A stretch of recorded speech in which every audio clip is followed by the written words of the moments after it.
Have you ever found yourself like really wondering why things happen the way they do? Like out of the blue, you lose a job or bump into someone and it ends up changing your whole life. Oh, yeah, totally. Like, Yeah. it can feel like life just throws all this random stuff at you for no reason. Yeah, exactly. Like, why is this happening to me? What's the point? Definitely a question we all ask ourselves at some point. So, in this deep dive, we're looking at a different perspective on this whole randomness thing. We're going to explore this idea from Buddhist philosophy that says nothing actually happens by accident. Like, there's a deeper order to everything, even if it seems totally chaotic on the surface. Right, and this isn't just some abstract idea either. This perspective can actually help you deal with all the crazy ups and downs life throws at you. For sure. Because even though those random events feel, well, random, this perspective encourages us to look deeper and see if maybe there are hidden connections we just haven't noticed yet. I like that, hidden connections. So, our goal today is to unpack this whole concept of hidden order. We'll look at what it means practically and, most importantly, what it can offer you in your everyday life. We're drawing on some really deep insights here, and I think it could seriously change your perspective on things. Love it. Let's dive in. So let's start with that feeling of randomness itself. Think about a time when something totally unexpected happened to you. Okay, got it. Now picture yourself walking through a thick forest. Okay, I'm there. Lots of trees and stuff. Exactly. You're surrounded by what seems like total chaos, branches all over the place, leaves swirling around, and birds flying in every direction. It's easy to just see it as random. Yeah, just a big jumbled mess. But if you slow down and really pay attention, you start to see a different picture emerging. The wind has currents influenced by the temperature and the shape of the land. The birds are reacting to the environment, to each other, maybe to a food source or something that feels dangerous. The sunlight coming through the trees follows a specific pattern based on the position of the sun and the earth. So what seemed random at first actually has all these underlying systems at work. Wow, that's a cool way to look at it. And that's how it is with our own lives, too. We often feel like things just happen to us out of nowhere.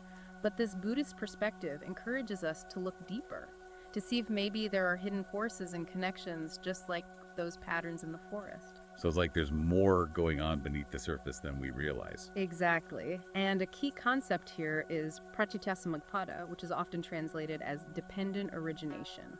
Okay, that's a mouthful. Yeah, I know, right? Yeah. But the idea itself is pretty simple. It basically means that everything arises in dependence upon other things. Nothing exists in isolation. Everything is connected in a huge web of cause and effect. It's like a giant interconnected network. Yeah, exactly. Our actions, our thoughts, our experiences, they all influence and are influenced by countless other things in ways we might not even realize. That makes sense. So what we might think is a random coincidence, like meeting someone who becomes super important in our life, actually isn't a single isolated event. Okay, I see what you're saying. From the perspective of dependent origination, that meeting happened because of a whole chain of previous events and conditions. Maybe you decided to go to a certain event or just randomly started talking to that person. They had their own set of decisions and circumstances that led them there at that moment. Even the things you had in common that made you connect probably had roots in earlier experiences. So it's like all these little things coming together to create what seems like a random moment. Right. What we might see as a sudden stroke of good or bad luck is often the result of these complex patterns unfolding over time. I've definitely had moments like that where I look back and realize how many things had to line up for that one thing to happen. Exactly. Someone once told me about a time they met someone randomly, and it led to them getting their dream job.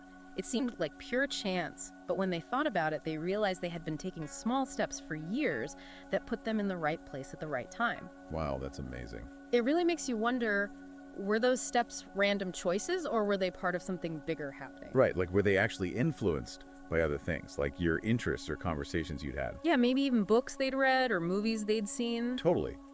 Dependent origination suggests that every moment, every choice comes from tons of previous moments and conditions. It's this constant flow of cause and effect. Which brings us to the idea of karma. Now, a lot of people think of karma as some kind of cosmic scorecard where good deeds get you rewards and bad deeds get you punished. But the Buddhist understanding of karma is way different. Yeah, it's not about some external force judging you. Exactly. In Buddhism, karma isn't about divine judgment or some supernatural system of rewards and punishments. It's a fundamental principle of cause and effect woven into the very fabric of reality.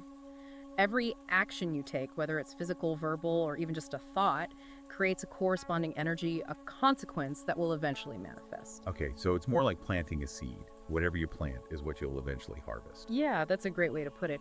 It's about recognizing that our actions have repercussions even if we don't see them right away. A kind word can have a ripple effect and create more positivity down the line, while a negative thought, if we keep thinking it, can really shape our inner world in a negative way. So it's about paying attention to our intentions and understanding that they have real consequences. Exactly. And here's a really important point. Karma isn't some fixed destiny that we're stuck with. It's a dynamic process that's constantly being shaped by the choices we make right now. So we're not just puppets acting out some pre-written karmic script. Nope. We have the power to shape our future experiences through our actions.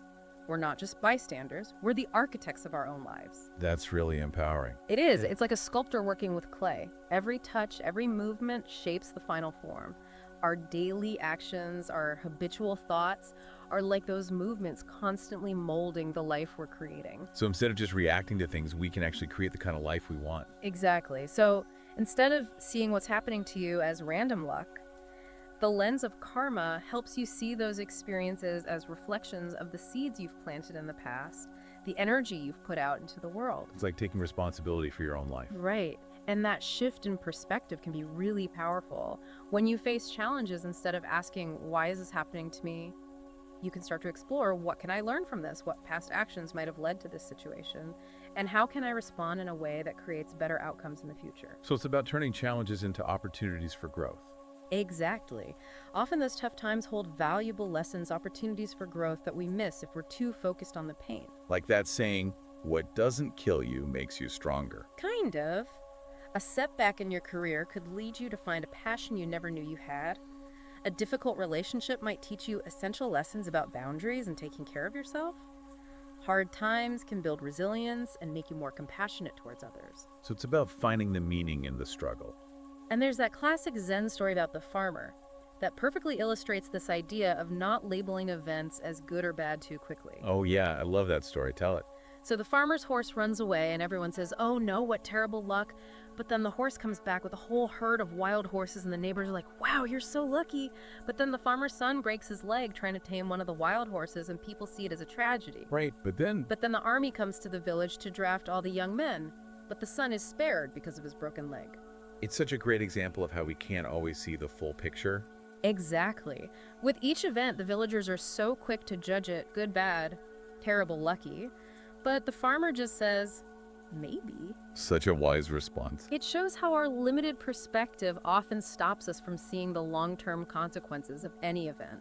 It's like we're trying to put things in neat little boxes when really life is way more complex than that. Exactly. It teaches us the wisdom of not judging things too quickly and recognizing that there might be a bigger picture unfolding that we don't understand yet. So how can we actually use this understanding in our everyday lives? Like, what are some things we can do? Well, one powerful practice is to cultivate mindfulness. When something happens before you just react, take a moment to observe your thoughts and feelings. Ask yourself, what are my initial judgments about this? Is there a different way to look at it? So it's about creating space between the event and your reaction. Exactly. That space allows you to respond more thoughtfully instead of just getting swept away by your emotions. That's so important. Another key is to develop trust in the process of life itself. Even when things feel tough or confusing, try to remember that every experience has the potential to help you grow and understand things better, even if you can't see how at the moment. Trust the journey. Exactly. And of course, be mindful of the karma you're creating. Choose actions that come from kindness, compassion, and wisdom, knowing that those actions have the potential to create positive outcomes. Like putting good vibes out into the world. And finally, embrace impermanence, the understanding that nothing stays the same. Resisting change often just creates more suffering. Learning to accept the ebb and flow of life helps you deal with challenges more gracefully. So go with the flow. Now, this idea that nothing happens in isolation really connects to the concept of interconnectedness. It's like everything we do creates ripples. Right, like a chain reaction. Our actions, our thoughts, our decisions, they don't just affect us, they create waves that reach out and influence the people around us, and even the wider world, often in ways we never fully realize. Like the butterfly effect. Exactly. Those moments that feel like coincidences, Yeah. those chance encounters, even the hardships we face, They're all part of this huge interconnected web of existence. So we're all connected. Yes, and that means we're all in this together. Our individual experiences are woven together with the experiences of everyone else. But sometimes, especially when we're struggling, it can be hard to see those connections. Like you're so focused on your own problems that you forget about the bigger picture. And that's where the Buddhist principle of impermanence, or anicca, comes in. It's the understanding that everything is in constant flux. Nothing stays the same, not our bodies, not our emotions, not our circumstances. The change is the only constant. Exactly. And fighting against that change is often what makes us unhappy. We cling to what's familiar, we're scared of losing things, but the truth is everything is always changing. It's like trying to hold on to water. Recognizing impermanence helps us let go and accept change as a natural part of life. When a relationship ends, when a job changes, when our health changes, these aren't necessarily endings, but transitions. They're part of the ongoing flow of existence. It's like a river always moving. Exactly. And the pain we feel often comes from resisting that flow. So if we can learn to go with the flow, we'll experience less suffering. There's a metaphor about someone clinging to a branch in a rushing river, terrified to let go. But the river represents life itself, and if they could relax their grip, they'd realize the current is just carrying them forward. It's a beautiful image. It shows how trying to control and resist the natural flow of life just creates more struggle. Learning to move with the current, to accept the changes that come, brings a deeper sense of peace, even when things are uncertain. So acceptance is key. And then there's the role of suffering itself. It's something we naturally try to avoid, but the Buddhist perspective suggests it can actually be a really profound teacher. So it's not just something bad that happens to us. Right. In Buddhism, suffering, or dukkha, isn't seen as some kind of punishment. It's understood as a natural part of being human, something that arises from our clinging and our resistance to impermanence. But within that suffering, there's the potential for huge growth and insight. So it's like suffering can actually help us grow. Exactly. The image of the lotus flower is perfect here. It grows from the mud in murky water, but it blossoms into this incredibly beautiful and pure flower. It really shows how our challenges can be the very things that help us transform in the most profound ways. That's so inspiring. The difficulties we face aren't just obstacles, they're often the things that help us develop strength, resilience, and a deeper understanding of ourselves and the world. So when you're going through a tough time, try asking yourself, what am I learning here? How is this experience helping me grow? What inner resources am I developing? It's like reframing the whole experience of suffering. Exactly. Instead of seeing it as something bad to just endure, it becomes an opportunity for learning and even for huge personal growth. So it's about finding the good in the bad. And when we approach suffering with that kind of curiosity, we can transform it from something scary into a source of wisdom and compassion. That's a really powerful shift in perspective. Now, another important part of this understanding that nothing happens by accident is the illusion of control. I think so much of our stress comes from trying to control things that are ultimately out of our hands. Yeah, it's like we're trying to force things to go our way when really we have very little control over what happens. Exactly. We spend so much energy trying to predict, manage, and control the outcomes of our lives. We crave certainty in a world that's inherently unpredictable. And the Buddhist teaching points out that this attachment to control is a major source of our unhappiness. It's like we're trying to hold on too tightly. There's that analogy of trying to grasp water. The harder you squeeze, the more it slips away. It shows that the only thing we truly have control over is our own inner response to whatever happens. So it's not about controlling what happens to us, but how we react to it. Exactly. When we let go of the need to control every little detail, every outcome, we actually open ourselves up to more peace. We start to trust in the natural unfolding of life, even when it doesn't go according to our plans. It's about surrendering to what is. And that leads to this amazing idea of finding peace and letting go.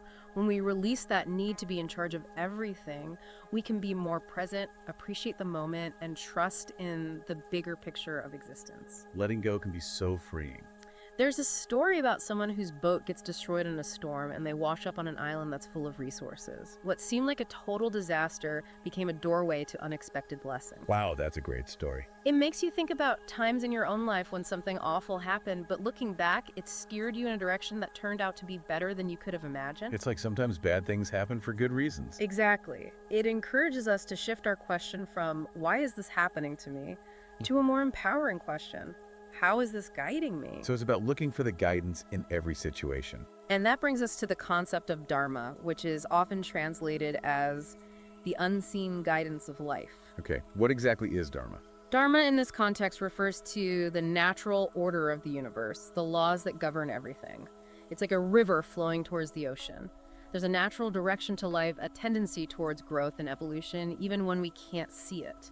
So it's like there's a bigger plan, even if we don't know what it is. So trusting the flow of Dharma means having faith that even when things seem chaotic or unfair, there's an underlying wisdom guiding us towards greater understanding and transformation.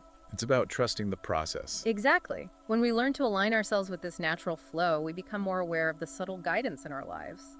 Setbacks might show us we need to change direction. Closed doors could be protecting us from something worse. Painful endings can create space for new beginnings that are more aligned with our true path. So it's like the universe is looking out for us even when it doesn't feel like it. It's comforting to think that the universe isn't working against us, but that it requires a certain amount of trust in the process, even when it's tough. So how can we cultivate that trust? We'll start by practicing radical acceptance of the present moment, just as it is without resistance. Observe your reactions to things before you act. Try to see setbacks as chances to learn and change direction. Choose to trust your own inner wisdom and the unique path that's unfolding for you. And maybe, most importantly, let go of the illusion that you need to be certain about everything. Letting go of the need for certainty is huge. It's something a lot of us struggle with, but real peace often comes from accepting the uncertainty of life. Embracing the unknown, trusting the process, that's where real resilience and freedom come from. So as we wrap up this deep dive on the idea that nothing happens by accident, I'm left with this question. What if every single thing in your life, the good, the bad, the seemingly small, wasn't a mistake, but an essential part of your journey, a step leading you towards greater understanding and wisdom? That's a powerful question to think about. It challenges us to see beyond simply labeling things as good or bad, and to consider the possibility of a bigger interconnected pattern at play. It's like looking for the meaning in everything. And it brings us back to that core idea. Everything happens for a reason. And from this Buddhist perspective, that reason is about our growth, our evolution, our journey towards peace, and our truest selves. It's about becoming the best versions of ourselves. And maybe that feeling of randomness we often experience is just because we're not aware enough yet. As we become more mindful and understand interconnectedness better, we might start to see those invisible threads that connect everything in our lives. It's like the more we learn, the more we realize we don't know. That's such a beautiful and thought-provoking way to put it. Maybe the chaos isn't chaos at all, but just a pattern waiting to be recognized. I encourage you, our listener, to take some time and think about a recent event in your own life through this new lens. See if you can spot any of those invisible threads at work. Thanks for joining us for this deep dive.